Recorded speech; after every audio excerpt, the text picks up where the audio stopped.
Ahojte!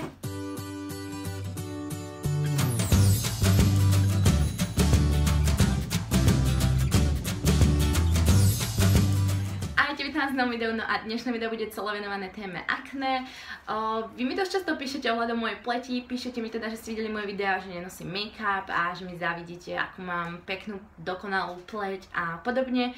Takže úplne na začiatok by som chcela povedať, že rozhodne, čo sa týka mojej pleti, mi nemáte čo závidieť, pretože i napriek tomu, že už nemám akné, tak som mala veľmi zlé akné.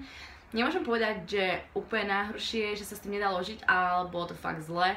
No a momentálne mám stále hrozne citlivú pleť. No a ja som sa pár dní dozadu pýtala na Instagrame, čo by ste na citlivú a začervenanú pleť odporúčili. A prišlo mi od vás hrozne veľa správ, takže ja som sa rozhodla, že tentokrát pomôžem ja vám a že vám poviem niečo o tom, ako sa zbaviť akné. Ja som s akné trpela od nejakých 14 rokov, možno aj 13. Ja si to úplne presne nepamätám, ale viem, že som bola vždy tá, ktorá to akné mala. Mamina mi to vždy ako snažila sa vytlačiť, ja som to proste z duše nenávidela a bolo to niečo, na čo som ja stále v podstate myslela, čo mi tak trochu znižovalo sebavedomie a snažila som sa to s akým make-upom. Postupom rokov ja som potom začala brať antikoncepciu, kedy sa mi akné o trošku zlepšilo, ale po vysadení to prišlo ešte horšie, takže som v podstate zistila, že tá antikoncepcia nebola moc cesta, ako akné vyliečiť. A prišlo to horšie a moje akné skončilo až tak, že už som nebola schopná ho ani zakryť s make-upom, pretože to vyzeralo ešte horšie. Bolo to bolestivé, ja som to mala hlavne teda tuto a na čele a hrozne to bolelo, úplne celú tvár som mala svojho takú ako keby opuchnutú a moje sebavedomie, čo sa týka akné a pleti, bolo úplne na bode mrazu. Väčšinou vždy, keď som sa s niekým bavila ohľadom akné, tak mi odporúčali všelijaké možné typy, triky, kokosový olej, vypustiť mliečne výrobky, paleo dieta, nejesť cukor a dokonca ani v zelenine a ovoci, čokoláda a proste neskutočné množstvo vecí, ktoré mne nikdy v živote nepomohlo. Keď mi niekto poradil, že nemám piť mliečne výrobky a povedala som mu, že mliečne výrobky nepijem už dobre dlho, tak na mňa vypustil, že tak to bude určite zo soji. Keď som niekomu, vždy som reagovala s tým, že v podstate sa zdravo stravujem a nie je to tak, že by som jedla olej každý deň, respektíve teda vyprážané jedlá a podobné veci každý deň. So sladkosťami som vždy nejaký problém mala, ale vedela som, že aj keď som na nejaké týždne, mesiac upustila od sladkosti, tak na mojej pleti neboli absolútne žiadne zmeny. Potom mi vraveli ľudia, že to prejde po 18, to prejde po 20 a proste to prejde. Nikdy to neprešlo. Tak som sa rozhodla, že to skúsim inou cestou, no a to bola moja kožná. Ja som ku kožne išla prvýkrát, keď som mala asi 17 rokov a dala mi nejaké konkrétne mastičky. Myslím si, že jedna z nich bola Duac Gel. Mastička mi vtedy dosť pomohla, ale pomohla mi iba na pár týždňov. Potom po pár týždňoch si moja pleť v podstate na ňu zvykla a mastička mi už prestala pomáhať a takto som dostala ešte nejaké 3 krémy, myslím, a vodičky, ktoré mi vždy po nejakom čase prestali pomáhať. Ja keď som bola naposledy u mojej kožnej, tak viem, že mi kožná vravela o nejakých tabletkách, ktoré boli v podstate také hormonálne tabletky alebo niečo také a vravela mi, že to by bola ako posledná možnosť, s ktorou by sme moje akné liečili, pretože je to v podstate, má to veľa nežiaducich účinkov.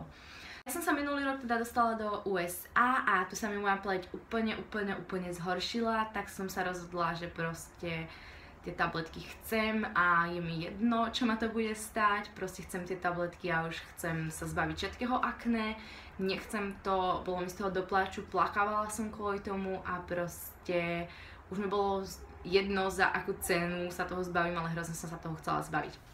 Na týchto fotkách môžete vidieť, ako vyzeralo moje akné v januári minulého roka. Mne vtedy sa akné pomáhala i Hozman, ktorá mi teda povedala o nejakých tabletkách v USA, ktoré sú práve na pol roka a že musím pred nimi prejsť s rôznymi vyšetrianiami, pretože sú dosť ako také nebezpečné, by som to povedala.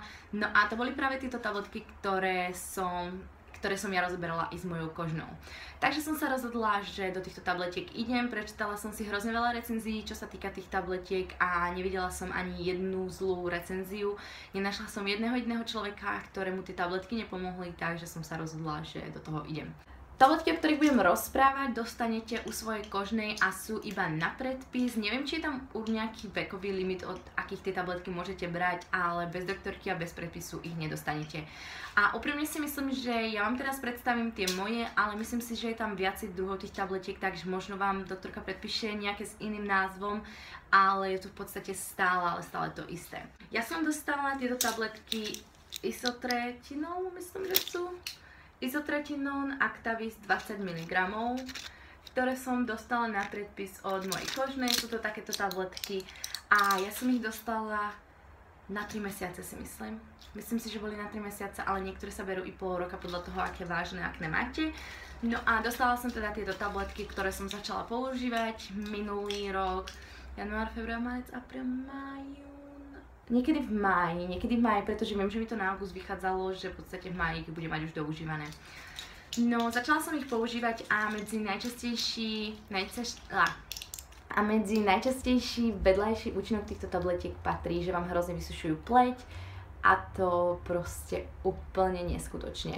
Ak ste pozerali nejaké moje dávnejšie vlogy, tak ste mohli vidieť, že som mala úplne vyschnuté pery a úplne až do krvi, no a to je jeden z vedľajších účinkov týchto tabletiek.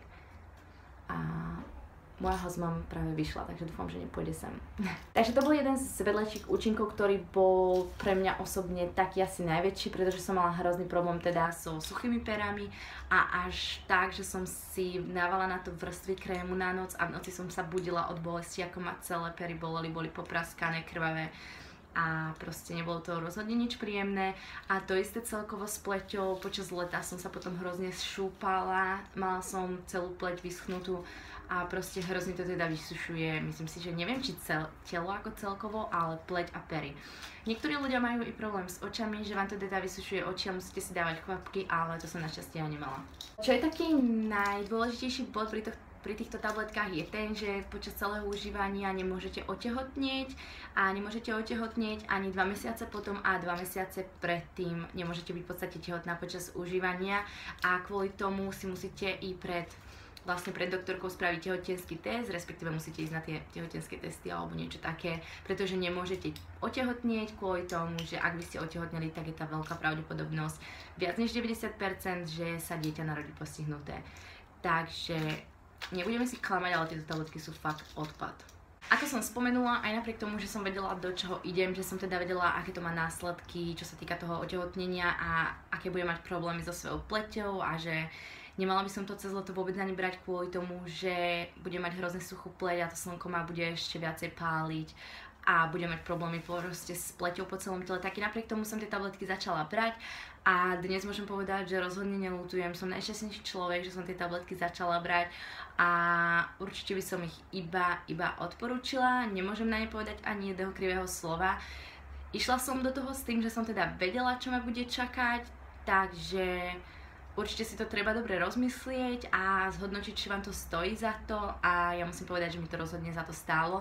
Ja si pamätám, že ja som to dávnejšie niekde spomínala a spomínala som iba i to, že teda, že mám hrozné problémy s tou suchou pleťou a prišlo mi od vás pár správ, kde ste mi teda napísali, že ste mali ten istý problém a že ste si tým istým prešli, ale že výsledok fakt stál za to. To bolo pre dnes asi všetko, ja som sa snažila v tomto videu vám teda povedať, ako som ja vyriešila to svoje akné, že to nebolo žiadnymi dietami, žiadnou úpravou stravy, žiadnymi špeciálnymi produktami, ale bolo to doslova tabletkami a ja vám niekde možno do stredu tohto videa som vám pridala, alebo to dám tuto nakoniec, fotky ako moje akné vyzeralo predtým a fotky na porovnanie ako moja tvár vyzerá teraz, čo v podstate môžete vidieť, ja mám momentálne tuto niečo, ale to mám z toho, že som zjedla asi 3 kg Nutelly 2 týždne späť a vtedy som sa vyhodila a ešte mi to nezmyslo, ale keď uvidíte fotky, ktoré vám pridám z akné, tak budete vedieť, že je to teda mega rozdiel. A tu je jedna fotka, kde som vám porovnala, ako vyzerala moja pleť predtým a ako vyzerá moja pleť teraz. To by bolo pre dnes všetko. Ja dúfam, že teda toto video aspoň niekomu pomohlo a dúfam, že sa i vám podarí vyhrať boj s akné, tak ako sa podarilo mne. A mám veľa šťastia a ahojte.